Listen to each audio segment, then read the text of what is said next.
এখন মেয়ের বাবা দেখে ছেলে সরকারি চাকরি করে কিনা,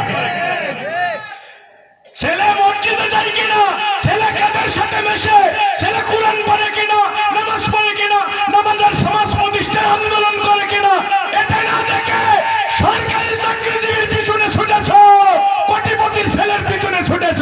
ওই কোটিপতির ছেলে মাতাল হয়ে বাড়ি আসবে, তোমার মেয়ে ওই মাতালের কাছে নিরাপদে থাকবে না।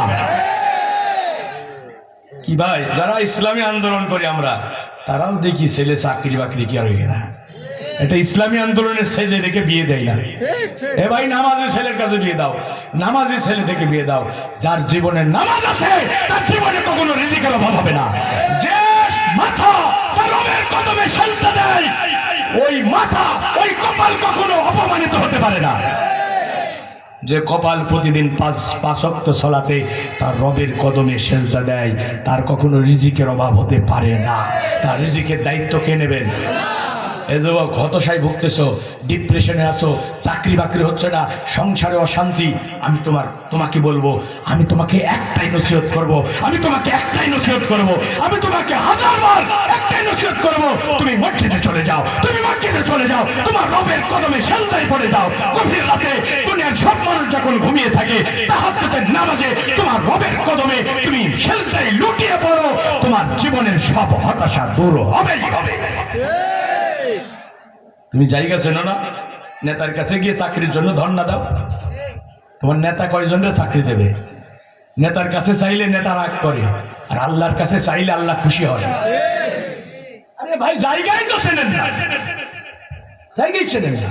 আমি রংপুর পাউটানা মাহফিল করলাম, ইমাম পরিষদের মাহফিল, 2 দিনের মাহফিল, হাজার হাজার মানুষ।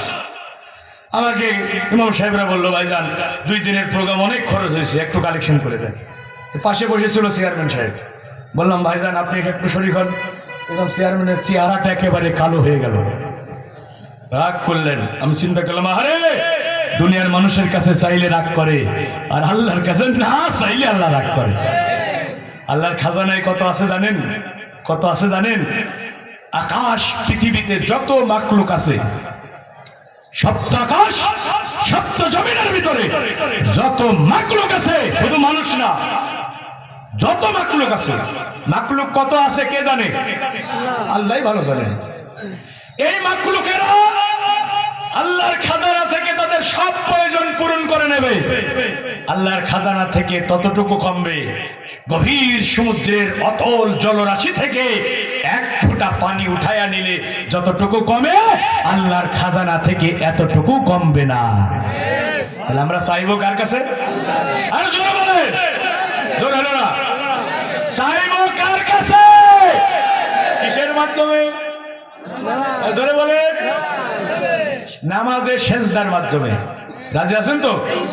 এ ভাইরা বোনেরা, তোমার স্বামী বিপদগামী, তোমার উপরে নির্যাতন করে, তুমি তোমার রবের কদমে সেজদায় পড়ে তোমার স্বামীর হেদায়েতের জন্য কাঁদো।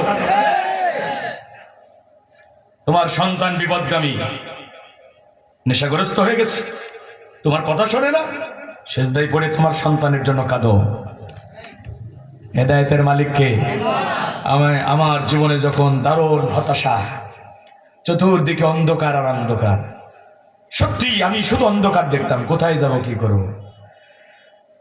এই যে ইব্রাহিম খলিল মুজাহিদ ভাই যে মসজিদের খুতবা দিতেন, বাবুপাড়া মসজিদে, আমি আমার মামার বাসায় ছাদের উপরে একটা রুমে থাকতাম। 10 দিনের এতেকাবে থাকলাম, তখন আমি তরুণ টকবগে যুবক। 10 দিনের এতেকাবে থাকলাম। সবাই যখন ঘুমিয়ে পড়তো, গভীর রাতে তাহাজ্জুদের নামাজে আমার চোখের পানিতে মসজিদের ফ্লোর ভিজে যেত। আমি ওই সেজদায় আল্লাহর কাছে যা চাইছিলাম, আল্লাহ আমার সব দিয়েছে। আমি হাসান আল মামুনের আজকে এখানে থাকার কথা ছিল না, বিশ্বাস করেন, আমার এখানে থাকার কথা ছিল না। জেল থেকে বের হয়ে আমি যে কোরআনের ময়দানে সারা দেশে কোরআনের কথা বলবো, আমি কখনো চিন্তা, এখন তো মানুষেরা বক্তৃতা প্র্যাকটিস করে করে বক্তৃতা হচ্ছে, বক্তা হচ্ছে, বক্তৃতা প্র্যাকটিস করছে, মুখস্থ করছে।